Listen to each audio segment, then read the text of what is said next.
We've got 5. Sorry, That's I'm awesome. late. Yeah, no worries. It's good that you're here.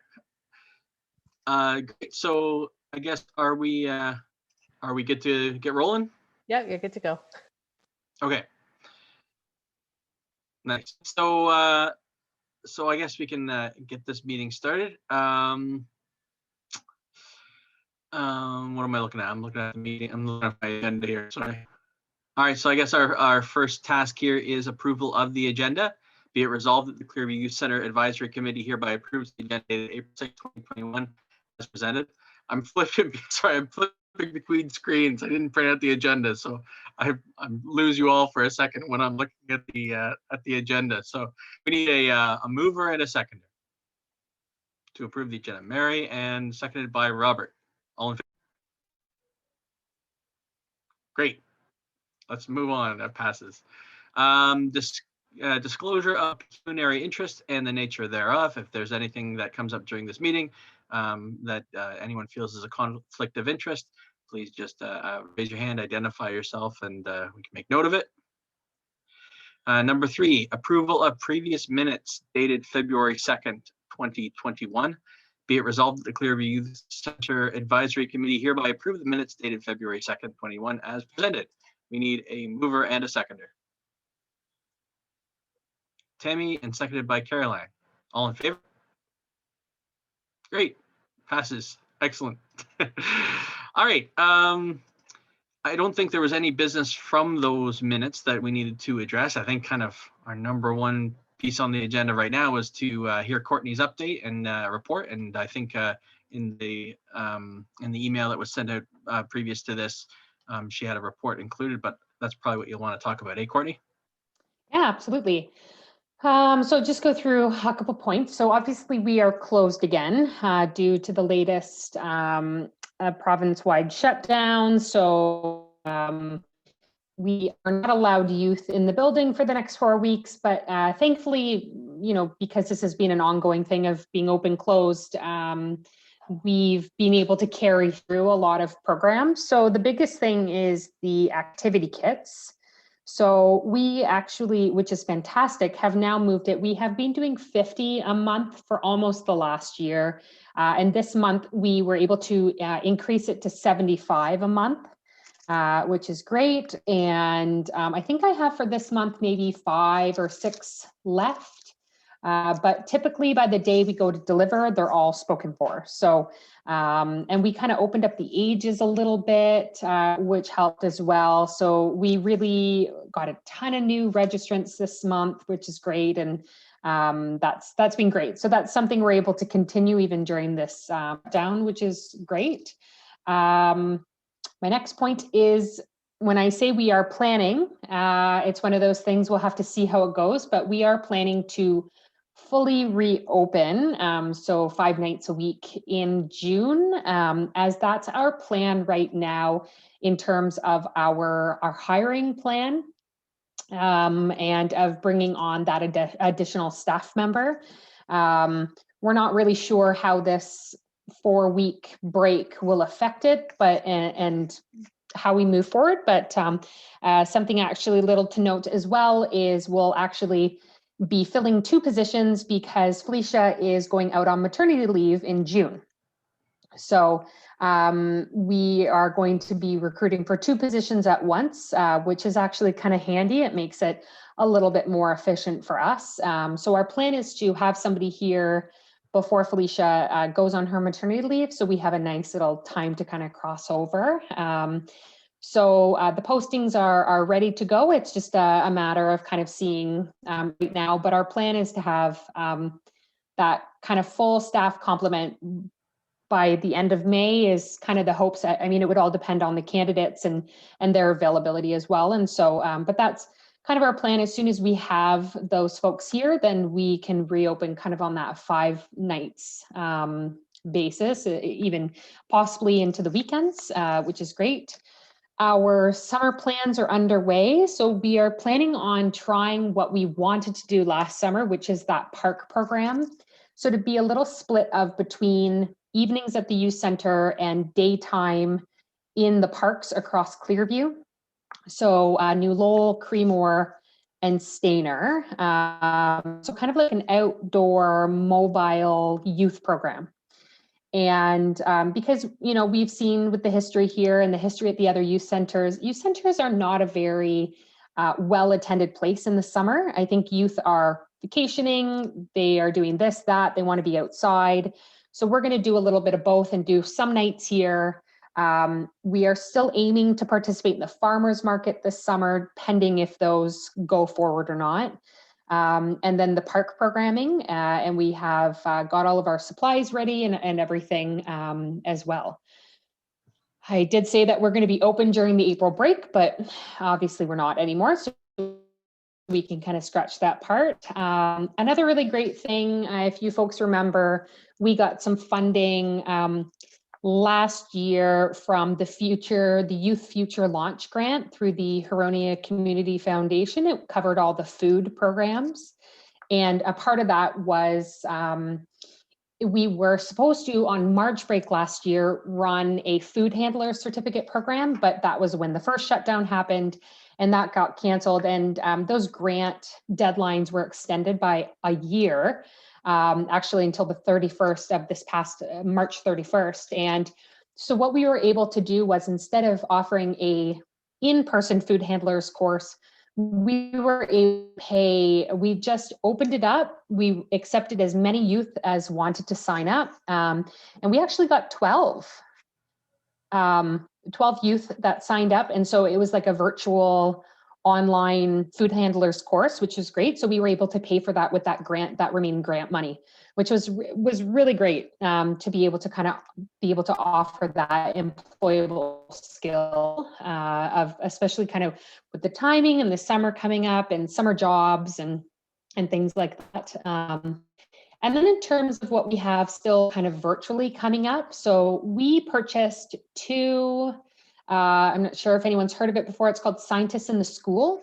And they are science-based workshops for ages 4 to 12. And so again, this is a little venturing outside of kind of our core age group, but it's been, we get a lot of requests for it. So this was a little bit of our commitment to continue to grow outside of what we typically do and offering those services that the community is asking for. And so we were able to purchase 2 Science in the School workshops. So each workshop includes 15 participants. It's done virtually. So they're actually, and again, it was purchased for over the spring break. And so one is coming up this Saturday, and then the following Thursday, 15 youth each. I think we have 1 spot left in one of the workshops. Other than that, they're sold out, which is great. Sold out, they were free. And it's so cool because it was a lot of younger ages, a lot of youth that one day will come to the youth center. It was just another really great, a whole kind of different way to market, a generation that one day will be between the ages of 12 and 18. And so those are coming up, and like I said, almost fully sold out. Alicia and I delivered so they got like a physical kit from the Scientists in the School. And one I chose candy chemistry as one. So it's changing colors of things with Skittles, I think. And then the other science workshop is sticky science. So they were making some kind of sticky putty something. So we delivered those today. And I actually have found with the activity kit deliveries and now these deliveries, it's really nice to see and hear from people kind of from a distance, because usually parents are at home working when I knock on the door, you see the kids are there. And a lot of people just speak such praises of us being able to offer these programs, because it's really giving them something tangible to look forward to, and something that's kind of interactive. Even with our activity kits, it's not just turned into just the youth doing it, but it becomes kind of a whole family operation of a sorts of. So for instance, this month with the activity kits, it included everything to start a garden. So all the seed starters, the seeds, the soil, everything. And so it'll be a little bit more of like, maybe the parents will get involved, or so it was just kind of a nice thing. So that was the Scientists in the School. So those are coming up in the next week.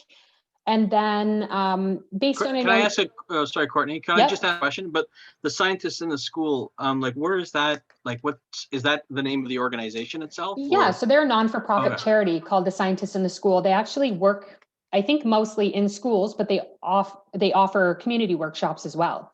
And so, yeah, you hire them per workshop, and it's like a scientist that pops up on the screen, and it's a whole up to do. So it Gotcha. should be a really fun thing. I actually saw that Tiny Township was offering it, and that's where I kind of initially got the idea. So yeah, that's Scientists in the School. And then I know last time we spoke, you folks had suggested that we look into doing some type of virtual youth night connection. So in the past, we have not had luck with kind of just a random drop-in Zoom type of situation. So what we did was we created, and we're coming into week number 2 tomorrow, but so we created a 4-week kind of virtual youth night program. We have 9 that signed up, which is great. And each week is something different. So we plan something to do. I think it's kind of sometimes nicer than just, especially for, we have a bunch of new people that signed up for it that have actually never even been to the youth center. So with something to do versus just kind of an awkward silence, it's kind of a better thing. So last week we started with a online, we platform, it's called Backyard Co. It's kind of like, there's an app, it's very similar, but anyways, you log in, it's a virtual gaming platform, and everyone can see each other. And we played like Pictionary, like spelling games, and we actually had a great time, and we did it for the entire hour and a half. We had to kind of cut people off at the end to wrap the program up. So that was really great. And again, like it's, as much as the pandemic has been a real difficult thing for us, it's also brought us a lot of really great things, because we have youth that are joining these programs that are not anywhere near this area. They're out in the far corner of New Lowell or Creemore, or which is great. So we're able to give those youth services as well that don't have the ability to physically come to the youth center. And it was a game night this week. We hooked up with the Elaine from the Clearview Public Library, and she is going to be doing a paint night, like a virtual paint night. So a part of our deliveries today, where we were dropping the kits for the paint night, and Elaine will join us, and everyone's going to paint a canvas. The week after that is we've hired Adventure Rooms Canada to do an escape room, which I'm really excited about. And it's going to be like a same thing. You virtually all enter this escape room, and then there's a moderator, and they to kind of take us through the whole thing. So that'll be really interesting. I'm really looking forward to joining that one myself, actually. And then the 4th night is going to be pizza and movie night. And so the movie will be streamed again through a similar kind of platform where the youth can join. We can see them, they can see us, but you all watch the movie in the same streaming device. And we are going to deliver a pizza right to their door for it as well, which will be pretty cool. We might need to set aside some time for that. Clearview can be pretty big. Like our delivery today took 2.5 hours of those kits, just with Clearview's large, and you're going down all the little county and back roads, and it can take some time. But yeah, so with the virtual program, it really landed at a good time, and the activity kits and the science stuff, it's able to pull us through another 4 weeks, possibly longer, depending if they extend it, of another shutdown. We started with 4 weeks because we kind of wanted to see how it went and what kind of interest we were getting. We're happy with 9, that's better than none. And then, if we feel successful after these 4 weeks, then we'll create another 4-week program, and kind of so on and so forth. So that's kind of, I guess, where we are now. Does anybody have any questions or anything specific about what's going on? Or I gotta say, I think you've done some awesome stuff to keep people connected through all this. Like, and every time you bring up a new thing, I'm like, oh, that's an awesome, pretty creative idea, and a way to keep these students, in some, or these youth in some way, like they're not by themselves. They're not just sitting in their room on the computer, you know, like that's huge that you're getting that connection and coming up with those creative ways, and not like just, you know, like a virtual drop-in, but the structured stuff. And I like that pizza delivery. That's awesome. I never would have thought of that. Is that something you saw somewhere else, or like? Yeah, it's actually a beg, borrow, steal from the Aurelia Youth Center. So I was able to talk to them and figure out, how do you do it? How do you deliver the pizzas? What streaming device online are you using to do it? And so they were able to work pretty closely with them over there to kind of beg, borrow, and steal different programs that are working for them and us, and vice versa. So yeah, so for, you know, being shut down so much, we've also had a lot of really great stuff. One thing I was mentioning earlier was our attendance was very low, very strange in the last, since I guess we reopened when that would be in February. It's been almost non-existent here.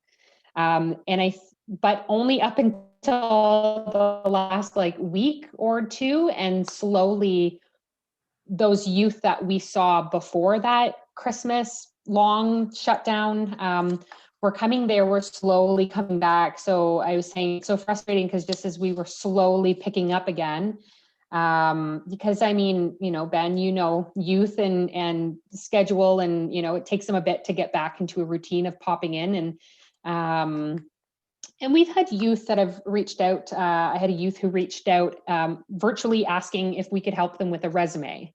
And, you know, I asked if they wanted to pop in one night we were open, and they declined, saying they felt safer just to be at home. And so I think there's a big handful as well of youth that are just going to access our activity kits and our virtual kits, and, you know, whether it be personal or a family decision to not come. So, you know, I'm not worried about how slow the attendance was over the last couple months, because our other programs are all very successful. I think it's just a very strange time in the world. So.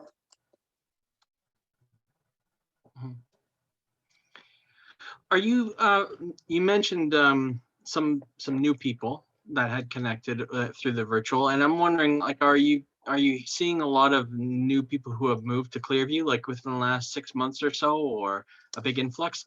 I know I am from the school. Like I've got a lot of, whereas everyone, I think we're the only school who's seeing this, that our numbers are continually rising, because, and especially looking towards September, because we have families who will be contacting us, and many of them are like, yeah, my daughter's going to start at Stainer in September. I'm like, oh, great. When do you move in? They're like, we've been here for 2 months. And, you know, they're already here. Their children are still continuing through their old school, through the virtual platforms.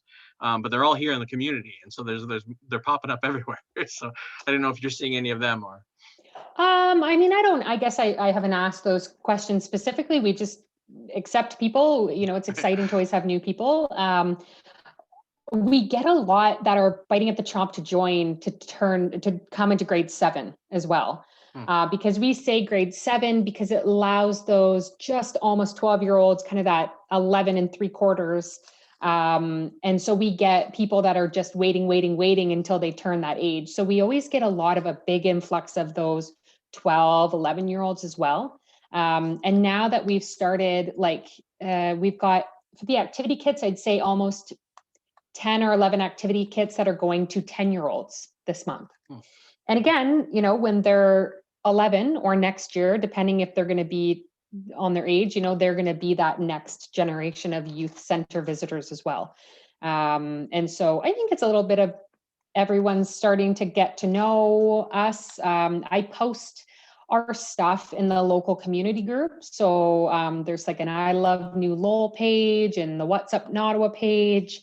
And I'll post directly in those as well. And we always get a lot of kind of interest on those social media platforms as well. We start to kind of, I think, just, it takes time to get out there. And, you know, we've all talked about that, and just that being patient and the growth. And I think just slowly over time, it's a little bit of, that word of mouth, maybe new people moving in, youth turning kind of age for our programs. Yeah.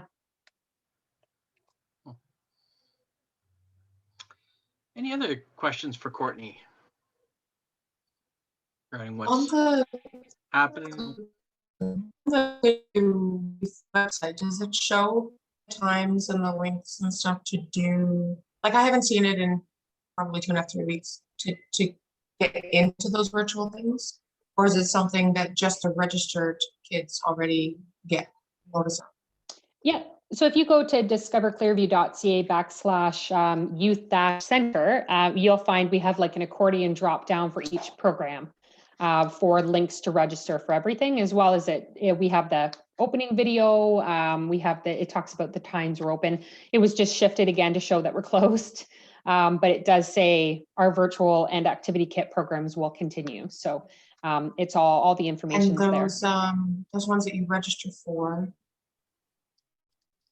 there's no, so like even though it's techno, there's a cap of quantity. So we have a back end quantity on our activity kits. So those are registered right through like a web form on our website, and we have a back end, like it caps at 75. And then we actually were able to use, so our recreation department in the last couple of years has gotten like a recreation registration software called RecDesk. And we're able to implement RecDesk actually for the youth center programs. So it's a really simple, it's a pretty simple platform. It's the same thing people use to register skating or any other municipal programs. And so that's where we did the registration for the virtual program, the 4-week virtual program, as well as the science kit, the science programs. And on the back end of there, they have a maximum, and then it actually rolls over to a wait list as well. So if we did get more than 15 and then had a cancellation, we would be able to capture those people as well, which is great. It's really handy. We have the program, and so I'm glad that we're able to actually use it. Great, thank you. You're welcome. Anything else for Courtney? All right, well, I guess next on the agenda, number 6, new business. Did we have any new business as a committee to bring up?